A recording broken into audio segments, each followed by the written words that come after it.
ప్రియులారా, మన అపోస్తుల కార్యములు 2వ అధ్యాయంలో భాషలు మాట్లాడినప్పుడు అక్కడ ఇంగ్లీష్ ట్రాన్స్లేషన్స్ లో ఏమని రాయిస్తుందంటే అదర్ టంగ్స్ అని ఉన్నది. అలాగే పౌలు రాసిన కొరింథీ పత్రిక 14వ అధ్యాయంలో అన్నోన్ టంగ్స్ అని ఉంది. రెండు వేరు వేరు. యాక్చువల్ గా అదర్ టంగ్స్ అంటే మనుషులకు తెలిసిన భాషలు, అంటే లోకంలో ఉన్నటువంటి భాషల్లో తనది కాని వేరే భాష మాట్లాడతాం అదర్ టంగ్స్ అంటారు. అన్నోన్ టంగ్స్ అంటే అసలు మనిషికి అది తెలియదు కూడా. అదే పౌలు చెప్పాడు అనమాట. కనుక అది ఏంటంటే 2 రకాల భాషలు ఉన్నాయి. అదేంటంటే ఒకటి సంఘంలో సమాజం మధ్య ఇతరులతో మాట్లాడే ఒక భాష ఉంటది. అలా కాకుండా వ్యక్తిగతంగా నీవు దేవునితో మాట్లాడే భాష, అదే ప్రార్థనా భాష అంటారు అనమాట. దాని గురించి యెషయా భక్తుడు 28వ అధ్యాయము లో దాన్ని ముందుగానే ప్రవచించాడు అనమాట. యెషయా గ్రంథం 28వ అధ్యాయము 10వ వచనం నుండి కనుక చూసినట్లయితే ఇలా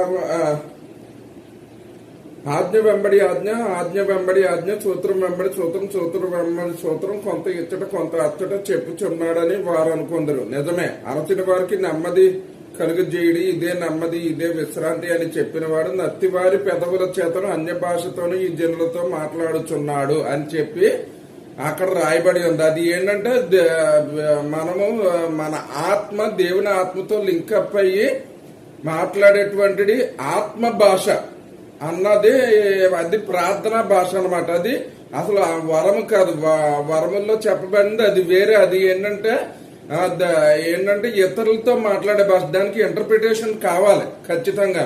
కానీ మనం వ్యక్తిగతంగా దేవునితో మాట్లాడే భాషకి ఇంటర్ప్రిటేషన్ అవసరం లేదు. దీని గురించి మనము 1 కొరింథీ పత్రిక 2వ అధ్యాయంలో కూడా మనం చూడొచ్చు అనమాట. 2వ అధ్యాయము 10వ వచనం నుండి కనుక మనం చూసినట్లయితే ఇలాగుంటది. మనకైతే దేవుడు వాటిని ఆత్మ వలన బయలుపరిచి ఉన్నాడు, అంటే మర్మాలు పలుకుతున్నాడు అని 14వ అధ్యాయంలో చూసాం కదా. అదనమాట. ఆత్మ అన్నిటినీ దేవుని మర్మములను కూడా పరిశోధిస్తున్నాడు.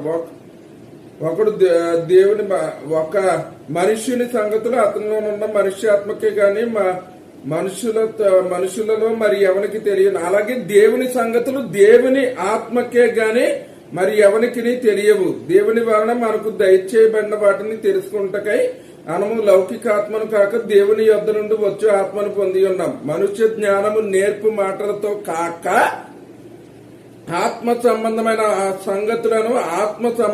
సంగతులతో సరిచూచుచు ఆత్మ నేర్పు మాటలతో వీటిని